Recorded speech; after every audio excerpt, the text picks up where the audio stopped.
All right, so story number 2 from Batman the Black Mirror series, and this is going to be comic 2, Skeleton Cases. If you haven't seen my previous video talking about the comic The Black Mirror, then you can click up here and watch that and then come to this one, because this one takes place after that one. But for now, let's get into Skeleton Cases. This story is a bit on the shorter side, and it starts with Harvey Bullock calling up Commissioner Jim Gordon saying, hey, come down to the aviary, something's happened. When he gets there, there's been a crime, a break-in. Somebody stole a bunch of endangered animals. And Jim's like, yep, that's great, but why did you call me all the way down here just to let me know there's been a robbery?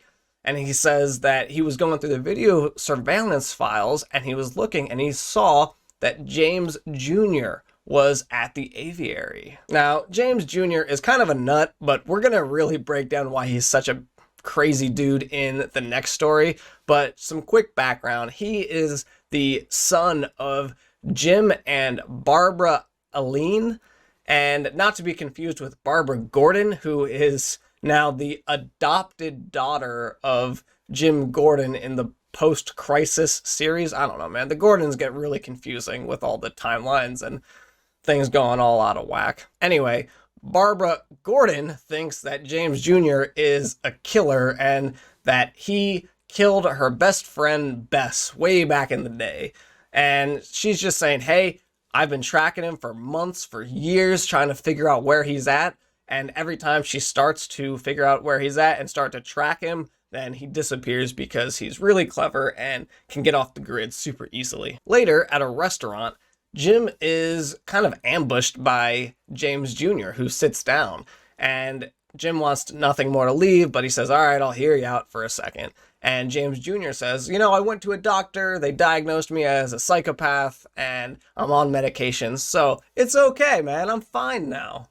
Jim doesn't really believe that, but he really wants to believe that. So he ends up hearing him out, and he says that he knows nothing about the birds being stolen at the aviary and that he just likes to go there because it reminds him of happier times, I guess, which he actually did sound pretty genuine about that experience. He makes some claims to have never killed anybody, but those are marginally less believable, I think. But, you know, maybe he's telling the truth, and the way he views it, if someone dies because of his actions, if he didn't directly kill them, then he's not at fault, I think, in his eyes. So I wouldn't be surprised if there are a few bodies in his wake.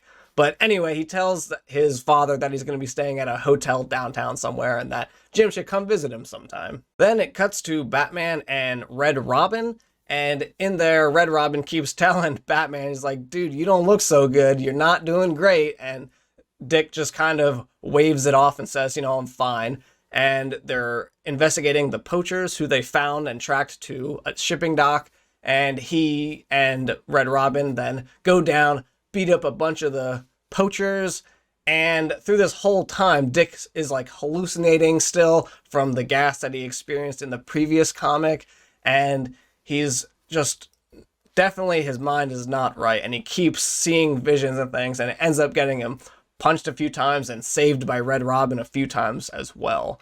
And then Red Robin says, like, hey, who are these guys? I don't recognize them. Which Batman also says, like, yeah, this is a new player in the game, so presumably some kind of new big bad villain. In the previous video, I mentioned that Dick is a way different Batman than Bruce is as Batman. And I think one of the best examples of this is when Robin and Batman are about to go down and Dick goes, yeah, you got to be careful. These guys look pretty intense. They're wearing sunglasses, so they must be really cool.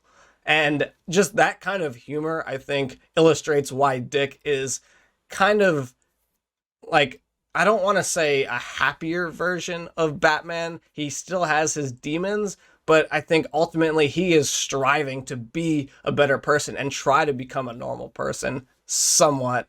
Whereas Bruce completely embraces his darkness and just doesn't want to escape it at all, whereas I think it's a little different for Dick. This comic I thought was just kind of alright though. It was mostly just set up and not a lot really happened, and not a lot of super interesting things happened, other than James Jr. showed up.